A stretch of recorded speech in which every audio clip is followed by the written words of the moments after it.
estos días tuve una experiencia muy grata con una persona que me abordó para decirme que estudiaba la Biblia, pero no la entendía. Y nos pusimos a conversar. Y yo le dije a esta persona que yo le iba a explicar por qué no la entendía. Y es que la inmensa mayoría de la gente va a la Biblia para dos cosas. O van para que la Biblia les responda a intereses particulares que tienen.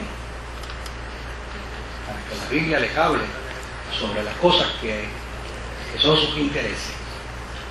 O en su defecto, van a la Biblia buscando aquellas cosas que ya ellos han preconcebido dentro de la idea teológica. Entonces se encuentran con que no logran entender la Escritura porque piensan que la Escritura se hizo y Dios la proveyó para eso. Yo le dije que la razón por la cual Dios nos ha dejado las Sagradas Escrituras es para que a través de ellas le descubramos a Él. Más que lo que Él dice, descubramos quién es Dios. Y descubramos el amor de Dios en la persona de Jesucristo. Entonces, hasta que los creyentes no empecemos a buscar en las Escrituras las virtudes de Dios y de Cristo, no las vamos a entender. Vamos a tener serias dificultades. Entonces, el gran desafío del estudio de la Escritura es esa. Es buscar a Dios a través de la Escritura. Las virtudes de Dios, las grandezas de Dios, el amor de Dios, la misericordia de Dios. En la medida en que trabajamos en esa dirección, entonces, obviamente, vamos a conocer y vamos a entender mejor la palabra del Señor. Hoy vamos a hablar de la carta del apóstol San Pablo a los filipenses. Y esta carta es una carta interesantísima, porque esta carta ha sido llamado por muchos la carta del gozo y la carta de las expresiones excelentes. Yo creo que no hay una carta donde más se mencione la palabra gozo como en la carta de Pablo a los filipenses. Se invita a los cristianos al gozo, a estar siempre gozoso, a en medio de las circunstancias adversas manifestar su gozo. Y lo que es interesante es que esta carta fue escrita en un proceso, en un periodo y en un tiempo donde las posibilidades de manifestar gozo estaban bien lejos en Pablo, porque cuando Pablo escribe esta carta estaba preso.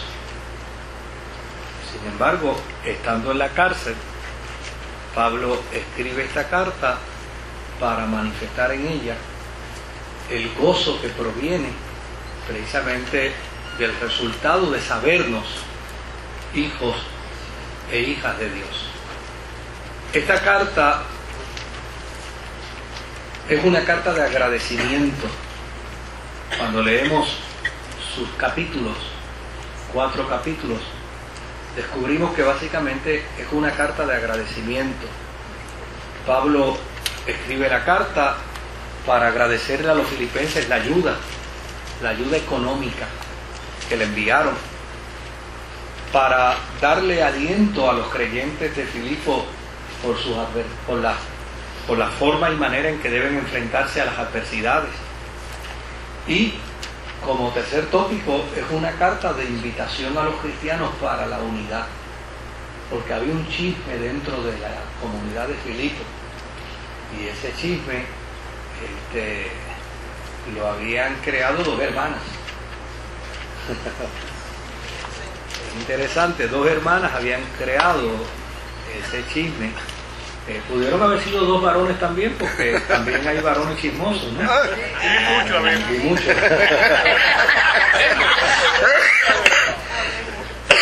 Pero en este caso, pues, obviamente es un caso donde se invita a los creyentes a pensar en el sentido profundo de la unidad.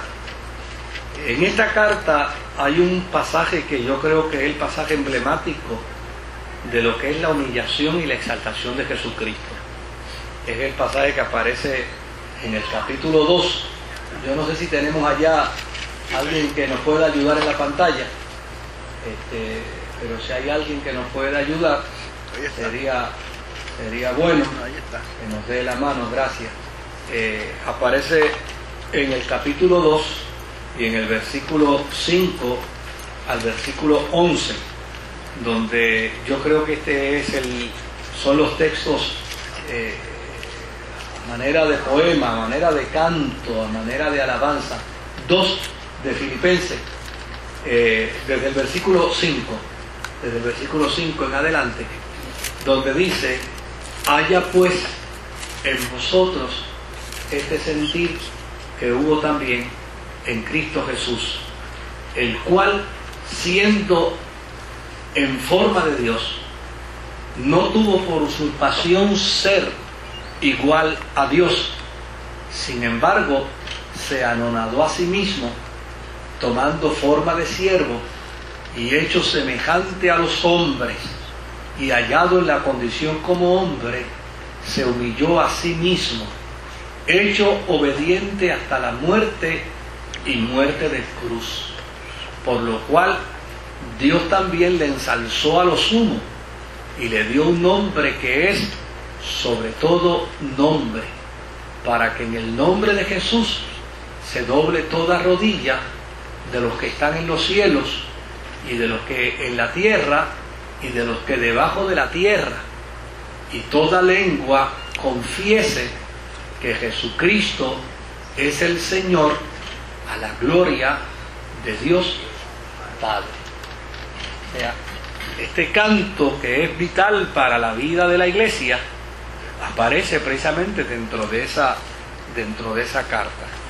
Así es que vamos a estar en la noche de hoy frente a una carta muy afectuosa, muy calurosa, una carta donde no hay problemas críticos, y una carta donde, gracias a Dios, no hay diferencias en cuanto a criterios de autor, porque universalmente todos los teólogos y los especialistas en Biblia no tienen ninguna dificultad en aceptar esta carta como una carta auténtica del apóstol San Pablo.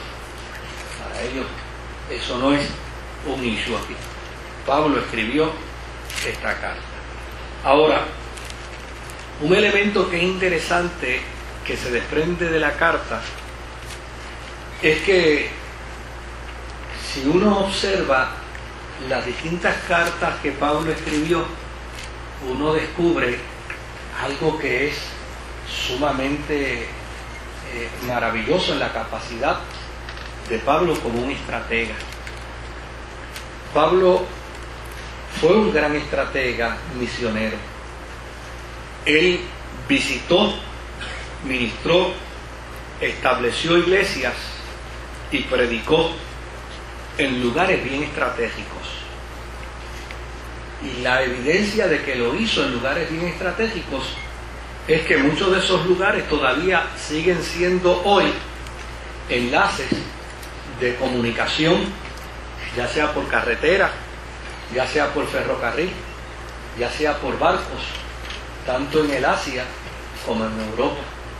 Y eso, desde luego, habla de un hombre con una visión extraordinaria, un hombre que se dio a la tarea de elegir bien sus tarjetas de evangelización, de trabajo misionero, porque esto iba a conllevar eventualmente la gran posibilidad de la evangelización y del crecimiento de la evangelización.